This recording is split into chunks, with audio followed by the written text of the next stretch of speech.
Carlo Ancelotti ব্রাজিলের যেই দল ঘোষণা করবেন সেই তালিকায় রদ্রিগো গোজের নামটা নাও থাকতে পারে, এমনটাই প্রত্যাশা করছে কয়েকটা মিডিয়া। কারণ হিসেবে উল্লেখ করা হয়েছে যে রদ্রিগো এখন এই মুহূর্তে যে অবস্থানে রয়েছেন, অর্থাৎ ইনজুরি থেকে ফিরে এসে মানসিকভাবে শারীরিকভাবে পরিপূর্ণ ফিট হবেন না, যে কারণে কার্লো আনচেলত্তি তাকে এই কল আপে দলের বাইরে রাখতে পারেন। এই যে প্রত্যাশাটা, এই প্রত্যাশাটা রদ্রিগো ফ্যান হিসেবে আপনার কাছে খারাপ লাগতে পারে, কিন্তু অ্যাজ আ ব্রাজিলিয়ান ফ্যান হিসেবে আপনার কাছে এইটাও হতে পারে একটা ভালো লাগার সংবাদ যে রদ্রিগোর অনুপস্থিতিতে সবথেকে বড় উপকারটা হবে অ্যান্টনির জন্য।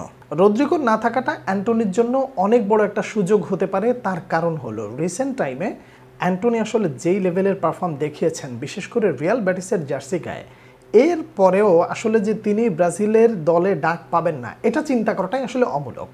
তার মানে হলো যে কার্লো আনচেলত্তি অ্যান্টনিকে এই মুহূর্তে শুধু ডাকবেনই না, বরং রদ্রিগোর অনুপস্থিতিতে কার্লো আনচেলত্তির নয়নমণি হতে পারেন অ্যান্টনি। সাধারণত কার্লো আনচেলত্তি দুটো ফরমেশনে সব থেকে বেশি খেলেন, 4-4-2 অথবা 4-3-3। তো এই দুই ফরমেশনের যেই ফরমেশনে খেলাক না কেন, তিনি অ্যান্টনিকে খুব ভালোভাবে ব্যবহার করতে পারবেন। তার কারণ হলো as a right winger Antony যেমন দলে ভালো ভূমিকা রাখতে পারে, ইফেক্ট ফেলতে পারে এবং ফরওয়ার্ড হিসেবে গোল আদায় করাতে পারে, এই যে যোগ্যতাটা এই মুহূর্তে অ্যান্টনিতে আমরা দেখতে পাচ্ছি, বা তিনি যেভাবে ফর্মে আছেন, এই একই ব্যক্তিকে আপনি যদি রাইট মিডফিল্ডার হিসেবে খেলান, তবুও তিনি অ্যাজ আ ক্রিয়েটিভ প্লেয়ার হিসেবে দলে খুব ভালো একটা অবদান রাখতে পারেন।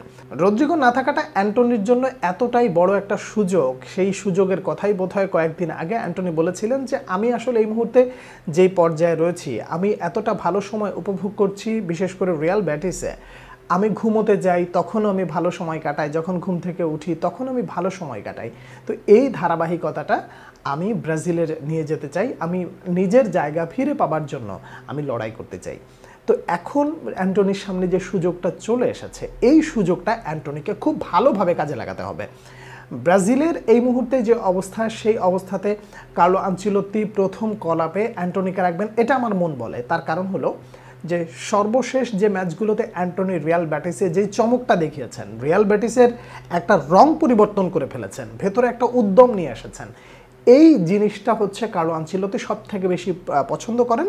আর কার্লো আনচেলত্তির আরও একটা ক্যারেক্টার হলো যে তিনি প্রুভেন প্লেয়ারদেরকে সব থেকে বেশি খেলান এবং যারা পরীক্ষিত তাদেরকে দিয়েই সব থেকে বেশি খেলানোর চেষ্টা করেন। তো এই মুহূর্তে রিয়াল মাদ্রিদ তারকা রদ্রিগো যেহেতু নেই, সেহেতু অ্যান্টনির জন্য অনেক বড় একটা সুযোগ, এই সুযোগটা অ্যান্টনিকে অবশ্যই কাজে লাগাতে হবে। এছাড়া অ্যান্টনির সাথে আপনি যদি রাফিনহার কথাও চিন্তা করেন, সেও কিন্তু থাকবে। তার কারণ হলো রাফিনহার সাথে কার্লো আনচেলত্তির একটা ভালো সম্পর্ক তৈরি হয়েছে, আমরা রিসেন্ট টাইমে কয়েকটা ছবিতে দেখেছিলাম। এবং কার্লো আনচেলত্তি ব্রাজিলের যোগদানের পরে যে ঘোষণাটা দিয়েছেন, সেই ঘোষণা দেওয়ার পরে রাফিনহাও কিন্তু বলেছিল যে কার্লো আনচেলত্তির সাথে আমার কিন্তু একটা ভালো সম্পর্ক আছে। তো এই সব কিছুর সমন্বয়ে বলা যায় যে রদ্রিগোর না থাকাটা বোঝা যাচ্ছে এই মুহূর্তে যে অ্যান্টনির জন্য অনেক বড় একটা সুযোগ। এই সুযোগটা অ্যান্টনি কত ভালোভাবে কাজে লাগায় সেটা হচ্ছে দেখার বিষয়।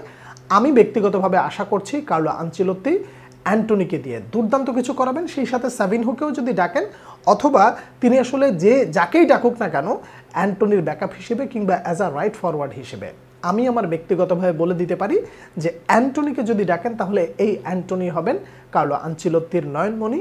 সেই সাথে নেইমার তো আছে, রাফিনহারা তো আছেই। তো পুরো বিষয়টা আসলে আমি আপনার সামনে তুলে ধরার চেষ্টা করেছি। রদ্রিগো না থাকাটা আপনার কাছে কিছুটা খারাপ লাগা কাজ করতে পারে, কিন্তু এই খারাপ লাগাটাকে আপনি খুব ভালোভাবে কনভার্ট করতে পারেন যে এই সুযোগটা যেন অ্যান্টনি খুব ভালোভাবে কাজে লাগাতে পারে। আমি আপনার সামনে তুলে ধরলাম, আপনারা কে কী মনে করছেন জানাবেন পরবর্তী ভিডিওতে। আবার আপনাদের সঙ্গে দেখা হচ্ছে, সে পর্যন্ত অনেক অনেক ভালো থাকবেন। আল্লাহ হাফেজ।